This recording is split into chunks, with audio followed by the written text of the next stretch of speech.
Okay, folks, here we are in part two of in the beautiful Mount Shasta here. I'm over at a little bench, one of my favorite little spots. This trail in general is absolutely gorgeous in the fall now. It's one of my favorite times. The other side is a little more open. There's some more beaches there to hang out. But the deep beauty of the mountains always cause us to reflect and to tune into nature. And before I go into some of the history of the negative stuff, I want to talk about the infinite creative intelligence of God. And you can't really talk about God because you can't understand him.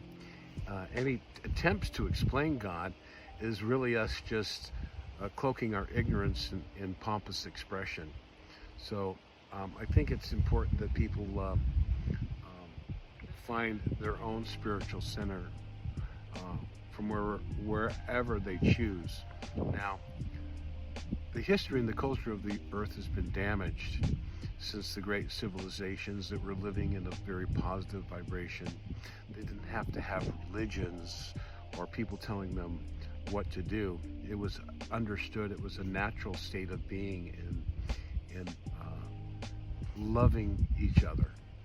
Families were in tribes, and in the early days they developed these super cultures, Atlantis and Lemuria, and that history is pretty complex. But I want to focus on the spiritual aspect of connecting to God. And for me, there's the most simple way is through the breath. It's called the science of Kriya Yoga. I was taught that by a teacher. He's called a Mahavatar, and his name was Babaji. And he showed me the science of the still breath. So through the breath and breathing and entering into the silence in your mind, you can listen to God. I like to start my conversations with God through prayer and understanding and talking to God privately in my own mind or outwardly, and asking for his guidance and to understand the truth and to follow the teachings of the Creator's Son in incarnation, who is Jesus the Christ. Hold on there. I'm not a little crazy on the Jesus the Christ thing, but in a way I am, because Jesus gave us the message that we are all God. This is why the Sanhedrin didn't understand. He was claiming his immortal, omniscient, omnipotent connection to the divine spark of his soul. And every single particle in every reality, in all time, in all space, in all dimensions, is God. There's nowhere that God is not. God is, was, and will be the isness. God is the unknowable, the knower, and the known.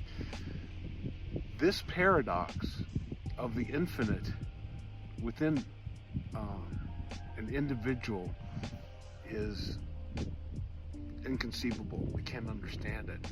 So the best thing we can do in our mortal, limited, three-dimensional shells is to use this experience to learn and to grow and develop into a right relationship with God. The two ways that I connect with God is entering into the silence and prayer. Entering into the silence, some people call meditation. Those come from the Latin words medi and to tear. The weight for a scale, tar, and medi in the middle. So we wait in the middle. What are we waiting? What are we measuring in the middle? We're measuring our breath.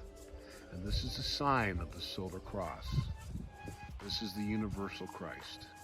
This is the balance between the spiritual and the material worlds. The intricacies of creation, of the infinite mind of God, can just be glorified. We see this natural beauty, this presence. And we should be, at this point in the world's evolution, be working together as family. And this was the message of Christ, that we are all children and sons and daughters of a living, loving God. And as such, we should treat each other with family and respect. And he threw out all the other commandments and put in 2. 1, you love God. Number 2, recognizing that everything is God and that every creature and every person is part and parcel of the Creator. We do unto others as we would have done unto us. And in this universe that we have and in this world right now, with the understanding and the level of development in our society and our culture, we have, we kill things.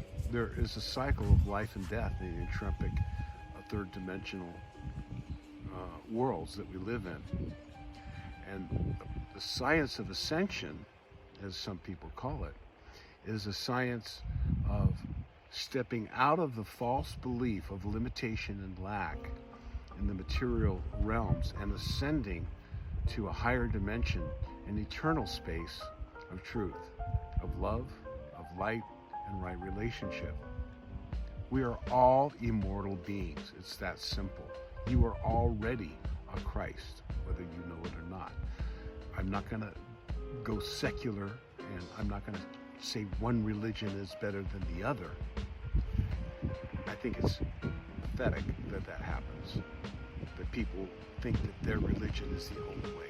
Let's go into the word religion. Religare means in Latin to reunite. Religion. That's to reunite. What are you reuniting with? You're reuniting with something. You're yourself. God is within you. Christ is within you as you yourself. Now, in this world of illusion and separation and the duality of our minds, we have to find that space in our being with our intent, with love in our hearts, and with an intention to connect to God and to know the truth. And that desire and following the commandments of doing unto others is a great step to connect with God. And for those who knock upon the door with open hearts and open minds and study the various teachers, there's people here that are going to listen to me go, oh, Christ is the only way, and pound it on your head, deny the Muslims and deny the Buddhists and deny the Indian religions. And there's so many different secular religions and dogmas and practices, but really the Christ comes down to love and love in your heart. It's that simple. And it's not about telling people what to do or dressing up in robes or waving incense or saying this prayer at this time and doing this and that. And no one can step between you and your Creator. Your Creator, or the Christ, the individual Creator of you, is within. Emmanuel. And that was another name for it. So if we can put these principles of understanding and set aside the judgments. The judgments are a big situation that we all have to judge and measure and discern. We have to judge, how close is that curb, and we're always making calculations and making our way in this world. But when it comes to the infinite nature of God and everyone else, we are not to judge what people are doing, and they should have freedom to do so. However, there are superior laws of the Creator, such as you don't destroy life. Right now, we do eat animal flesh and various things. We eat plants, and this is as it is and as it should be at this point in time. Now, we could go go vegan and move forward, but we have a lot of challenges right now, and that is not the most important focus for people to be involved in this. It's very important. Let me make that clear. I should change that. There's no more worthy goal than to pay perfect homage to the sacred temple of flesh that is your vehicle for spirit on the physical plane. But we live in an entropic universe, and everything in this material world arises and dies, unless you have the promise of eternal life. And even if your fleshly vehicle translates, you are immortal, whether you realize it or not. So, for instance, on Venus, they have these temples, ascension chambers, where people have, it's time for them to ascend. They don't die, they actually have a party, and they disappear in a flash of light. So, on different worlds, there's different understandings. Now, the Venusians are a fourth and fifth dimension society, so these are some things that we can look forward to and understanding and emulate. So, I want to emphasize the unity of all peoples. I want to synthesize all the religions, and for you all to recognize that they're all talking about the same thing. God has set many different avatars or advanced beings who have circumnavigated the material planes, and they have come down into earth in the human body, and they have taken up the great work, as it's called, to reestablish their divine nature. And through their lives on earth, not only are they learning something, but they're serving others. And that goes for every single one of us. We've all been around for a long, long time and had many lifetimes of many worlds. These are all hidden to us at this point in time. This earth is a very hard but a very special school. And we have the ability to make a tremendous amount of spiritual progress.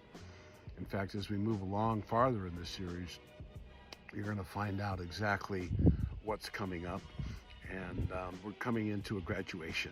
So I started this whole series off talking about what we have to realize, but I want to give the important message that we are already perfect. We are already whole, if we would but know it. It's as if on the material world, we think everything 2 and 2 is 4, and that's the truth. And then we might realize later on that from the mountaintop, 2 and 2 is 5, or 2 and 2 is 4, but we're really thinking it's 5. So the material world, we're in a valley. We're in a valley covered by mist of illusion, of beliefs, of separation, of cultural biases, of race, of age, of gender, of religion, of financial status. And all of these things separate us. And we have a nature, 2 natures within us, a beastly nature and a divine nature. This is the fusion of spirit and flesh. The material 3rd dimension is where spirit, matter, and flesh meet the road. Okay?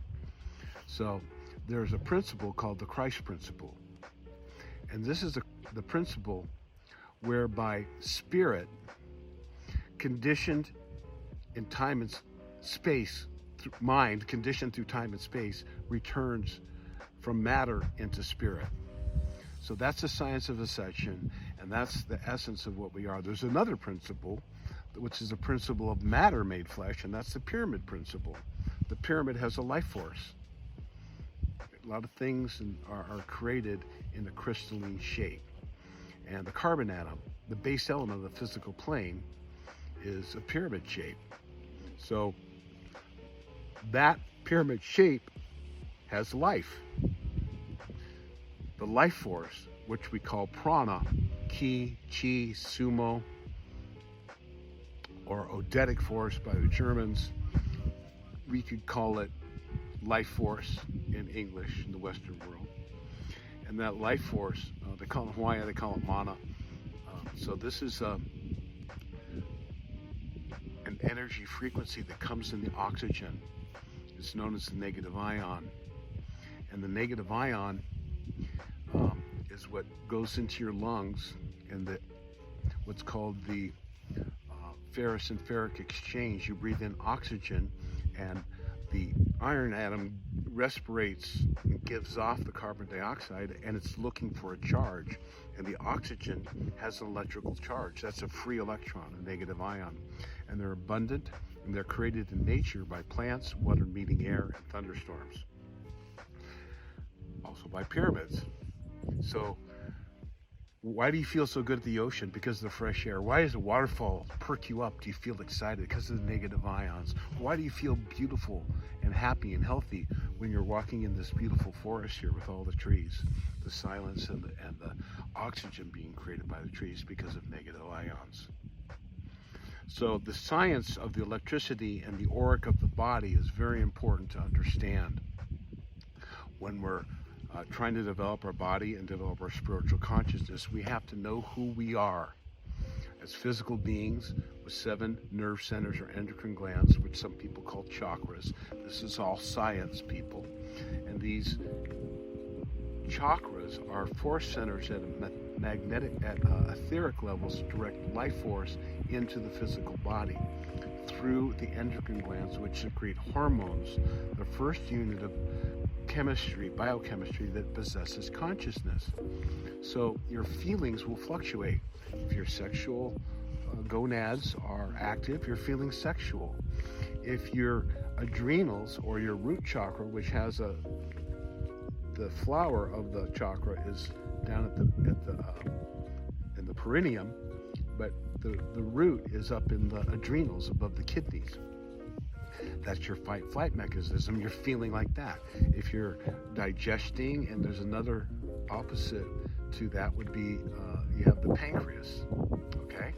So these different endocrine glands have different colors, frequencies, stones, locations, and your body is literally a dance of frequencies. You think you are physical, but in reality, it's like water. You have an outline. Everything is moving. Everything is moving. All these minute particles that you have put together, they're called aggregates of consciousness. You have a physical body. You also have an astral body or an emotional body. You have a mental body. You have an intuitional body.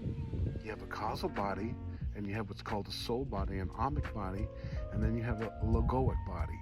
And all of these are together within your body at all times at once. However, some of us are focused more on the physical. Some people, we have emotional things. All of these things come together into one beautiful, perfect, created being. And this is in the image of the Creator Son, or the being that ensouls this galaxy. Is that so hard to believe? In your body, you ensoul billions of beings that arise and fall, and you don't even know that they're there. Bacteria, everything. There's so much life everywhere. Have you ever seen the microscopic pictures of the life that's in the air that you can't even see, where it looks like there's nothing? Think of the life, the microscopic life that is breaking down trees. There's life everywhere in this grand cycle, this perfect synergy. In the ocean, at the bottom of the ocean, there's billions of life forms we haven't even begun to conceive or understand, let alone the plants, the insects, the various genus of animals. Then we go inside the earth. There is a whole ecosystem in there. So we have to understand the synergy and the perfection of God's creation. And we want to reach a homeostasis, or a place of balance, a place of harmony within ourselves. And mankind has created obstacles to that in his society, in his relationships with others. Let's take Gautama Buddha. He made some very good points, and Jesus Christ himself actually learned from them. And he taught these principles, albeit differently, to his disciples, and even to his wife, Mary Magdalene. And I'm going to say it, I don't care. You can look on my website, thepromiserevealed.net, and you can learn about the Gospel of Thomas, who is Jesus' twin brother. I wrote the introduction to that book, and there's a lot of information that blows a lot of people's minds.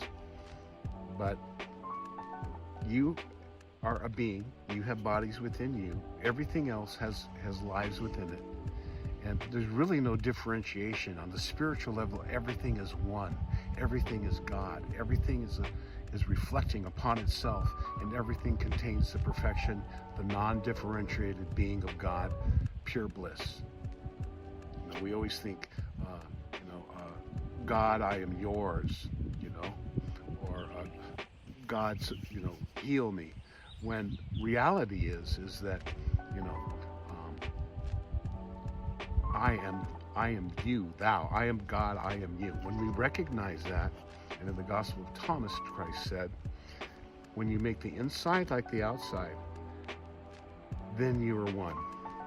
So by studying these scriptures and reflecting upon our orientation and our consciousness and how our spirit body works, we have a nerve center. Linus Pauling connected a 25-watt light bulb to the head for 5 minutes, a little light bulb. You have electricity in your body. You have electricity running in a wire, magnetism goes around it. You have battery, positive and negative, and little marbles or electricity, electrons flow through that wire. That's called direct current, battery, okay? DC. Now you disconnect the battery and you take a magnet, copper wire magnet, like the big ones at Hoover Dam. You get the water coming down with tremendous power, and it starts spinning these giant generators. And that creates alternating current, and the wires go back and forth, electricity goes back and forth, back and forth, back and forth, until it propagates into space and becomes light. So, therefore, in the body, the sum total of the magnetic field, if we can look at it and observe it, it's known as the aura. And this fluctuates with nature of environment, liquids and foods digested. It's affected by the genetics of the parents, both parents. It's affected by the magnetic conditions at time of conception and the magnetic conditions at time of birth. So you're a sum total of this blueprint of your individual soul signature. And what is the number one source of your feelings? Or what is the number one source of, you can have environments of poisons and toxins. What's the number one source? Your free will, your thoughts. You are the captain of your own ship. There's a spiritual universe, a mental universe, and a physical universe on one level. So we have to understand the various forces at play when our thoughts are literally creating things. The mental universe creates the material plane. We don't understand this yet. Our thoughts are chaotic, therefore our environment is chaotic. Collectively, it's chaotic. We do not look from the spiritual viewpoint of our own magnificent, eternal, immortal, omniscient, omnipresent, omniconscious self. And this is what Valiant Thor, Christ, have talked about. Valiant Thor, the Venusian commander, they say he did not come from Venus, he appeared on Venus, but he is the commander appointed directly by the last incarnation of Sunat Kumara, who was Jesus the Christ. This is a complex subject, and I may be setting a lot of minds on fire here, but let me give you the breakdown. I talked about there's a being that ensouls this galaxy, that we live and move and have our being within him. Just as we are living and moving and have our being within the greater being of the earth, which itself is a divine entity. So you have the creator of this universe. He would be called, in Christian terms or in our terms, would be called Archangel Michael. And this heavenly administration that is created here, that had the various beings of the universe, is very organized. It's very has various denzians and beings in various densities and dimensions that serve God by administering to life.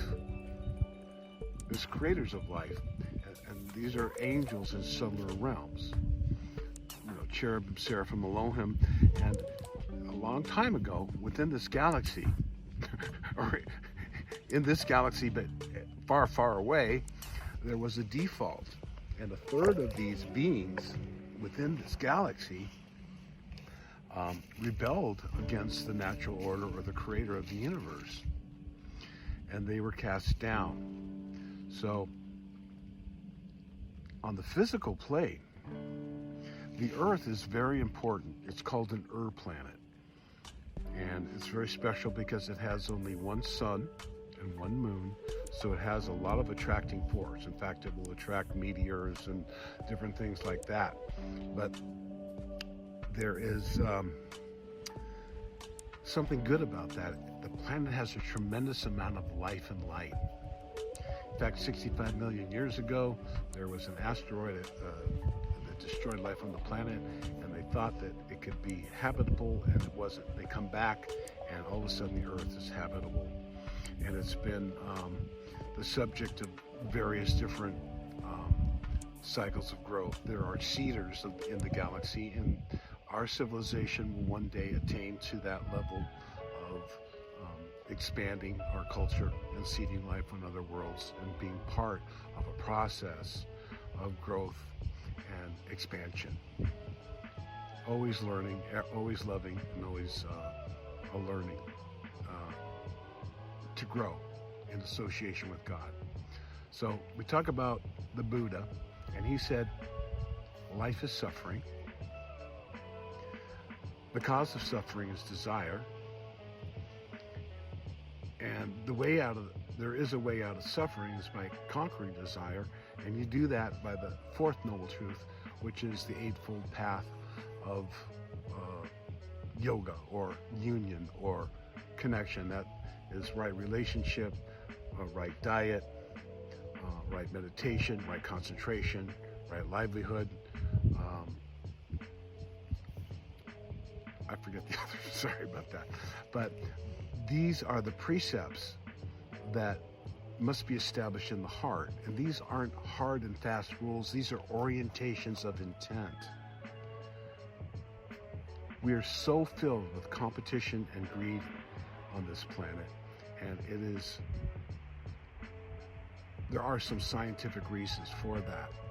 And that has to do with the genetics of humanity, and also with the souls that have been attracted to the earth or have been coming to the earth. The earth has very high spiritually evolved souls, and it has souls that are a little more denser materialistic that still need to go through certain lessons in the material plane, which is always necessary for growth, is a growth curve until that moment that the being or the consciousness recognizes that it is God, that this world is self-created, and that we're immortal. And then you literally, you do not die. You take your body and you continue on. And eventually you will just consciously transmute into a denser frequency. So some of this is, this is old school for adepts and masters, and these are some of the ancient mystery teachings. And it's coming into the point now where we're reaching a level of spiritual maturity and knowledge on the planet is out there.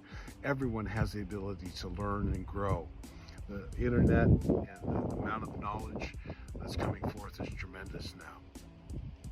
So don't worry, in this little series we are going to get to the history of where we've been and what's happened. So I've talked a little bit about this fall. Let's not give it a name or a number or a time, but there are some beings, because I wouldn't know the name or number or time, but there were some beings that rebelled against the Creator. There was a disagreement in the heavenly administration as to how life would be brought up on the material worlds. It was thought that there was a difference made, and you can read this information on my website under the Cosmic Plan. And this information is taken primarily from 3 South American face-to-face contactees: Louis Martens, Ricardo Gonzalez, and Sixto Paxto Wells. Along with the information was put together by Giorgio Pacienza, and I've written some commentary and added some information in there as well. But this gives you an understanding of the long evolution of life in this galaxy. In the higher dimensions, I once spoke to an Aldebaran named Tim Jim, who is a little guy through a contact. He didn't remember the conversation, actually. He had to hear the recording. But I was asking him, because Aldebaran had some negative influence on the Earth and on Venus a long time ago, 18 million years ago. And he said, Rob, in our dimension, which is the 5th dimension, he said 5 minutes on Earth could be 18 million years here. So the time, these things are so hard for us to understand. And we're not going to understand it all at once. But we've been programmed, we've been hoodwinked, and we've been manipulated by these fallen beings.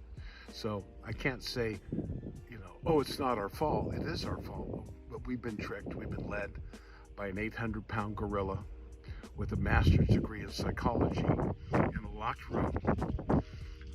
And we're toddlers on the floor, and the entrance is 30 feet up, and the steps are 8 feet apart.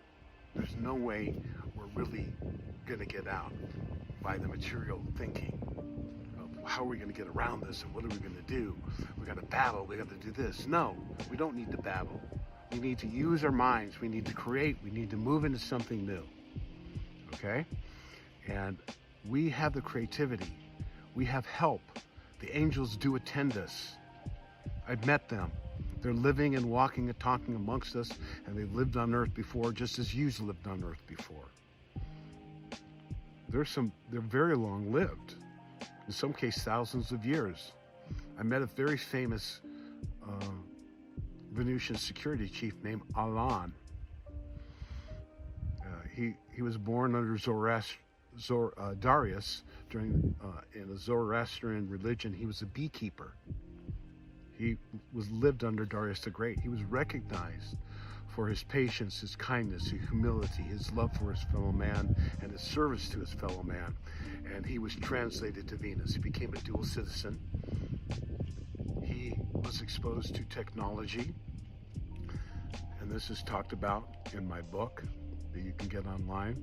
Directly, the words from the Queen of Venus to matriarchal society. So there's a lot of stuff going on here that people are going to have to step into the realization of in the very near future. The spaceships are showing up in great numbers now. I don't care. Let's not even look at disclosure or the government. It's never coming from them. The federal government has nothing to offer us. There may be a few good people trying to do a few things, but they've never done anything. It's a big theater. You lied. No one's doing anything. No one's getting arrested. There's no patriots in action yet.